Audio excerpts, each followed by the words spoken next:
Jaarlijks worden in Limburg zo'n 750 mensen getroffen door een plotse hartstilstand. Dat is meer dan in de rest van Nederland. In Mijn Limburgs Hart gaan Limburgse cardiologen op bezoek bij hun patiënten. Hoe gaat het nu? Heeft de hartstilstand hun leven veranderd? En hoe is het als je ineens hartpatiënt bent?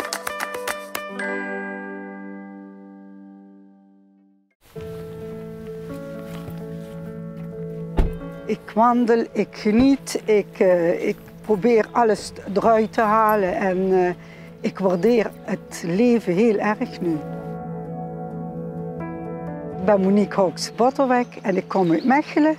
Ik ben 67 jaar en ik heb het long-QT-syndroom. En dat is een hartritmestoornis door een genetische afwijking. Ik had klachten, je wordt niet goed, het lijkt of je wegvalt. En op een gegeven moment viel ik ook weg. Dus ik viel elke keer om. Heel beangstigend is dat. Ik raakte er toch ook wel een beetje depressief van. En wat is er aan de hand? En ja, kon niks vinden. Dan zal het wel epileptische aanvallen zijn. Hè? Dus daar heb ik medicijnen voor gekregen, voor de epileptische aanvallen. Maar het hielp eigenlijk niet. Het kwam toch steeds weer terug. Mijn dochter had dezelfde klachten. Daar was het op een gegeven moment ernstiger bij. Die belandde in het ziekenhuis met een hartstilstand. En toen zijn ze eigenlijk tot de ontdekking gekomen dat het dus helemaal niet neurologisch was, maar dat het hartritmestoornissen waren. En genetisch werd toen geconstateerd, ja, en toen zijn ze erachter gekomen dat ik dezelfde aandoening heb als mijn dochter. En toen is dat balletje gaan rollen. Mijn naam is Rachel ter Bekke. Ik ben cardioloog, elektrofysioloog en gespecialiseerd in erfelijke hartaandoeningen. Ja, Monique is de moeder van een dame die een aantal keer gereanimeerd is, jonge vrouw. En in het kader van de familiescreening, omdat we dachten dat er een erfelijk probleem zou kunnen zijn, hebben we Monique ook onderzocht. En het schrijnende bij Monique was dat zij eigenlijk al jarenlang behandeld werd voor epilepsie, vermeende epilepsie. Maar dat bleek achteraf een ernstige ritmestoornis te zijn, waardoor ze continu flauw viel. Ja, bij de worm. Ja, bij de worm. Ja, Monique is samen met 2 andere grote families, vallen de 3 families binnen de wormpopulatie. Dat wil zeggen dat die mensen allemaal precies datzelfde genetische foutje op hun DNA hebben.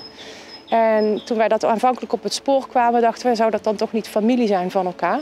En via genealogisch onderzoek hebben we dus kunnen aantonen dat er een gemeenschappelijke voorouder is, een founder, die heel die families aan elkaar koppelt en waar dat foutje begonnen is, lang geleden. En we denken dat het nu zo'n 18 generaties oud is, dat foutje. En dat er nog veel meer mensen zijn, zoals Monique, die risico lopen om zo'n plotselinge hartstilstand te krijgen, die we ook nog niet in beeld hebben. En binnen de wormstudie proberen we natuurlijk die mensen op te sporen en preventief te kunnen behandelen. Wel lekker. Als ik weer zo'n aanval kreeg, moest ik er een kastje op zetten. En zo hebben ze ontdekt dat het bij mij ook echt een hartritmestoornis is. En toen heb ik die ICD gekregen. Het is hartstikke warm, ja. Ja, het is best lekker, ja. In oktober heb ik in mijn slaap ook een hartstilstand gehad en hij heeft me dus gered. Oh, dat is mooi.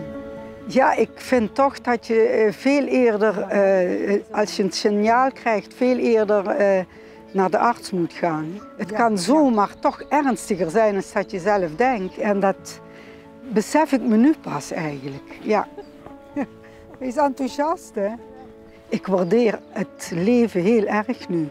Dat ik denk van, het had zomaar heel anders kunnen aflopen. Hè? En ik ben veel bewuster met alles bezig. Ja. Met uw financiële steun en Hart- en Vatenonderzoekfonds Limburg steunt u de generaties van nu en morgen. U steunt ons toch ook? Geef vanuit uw Limburgs hart.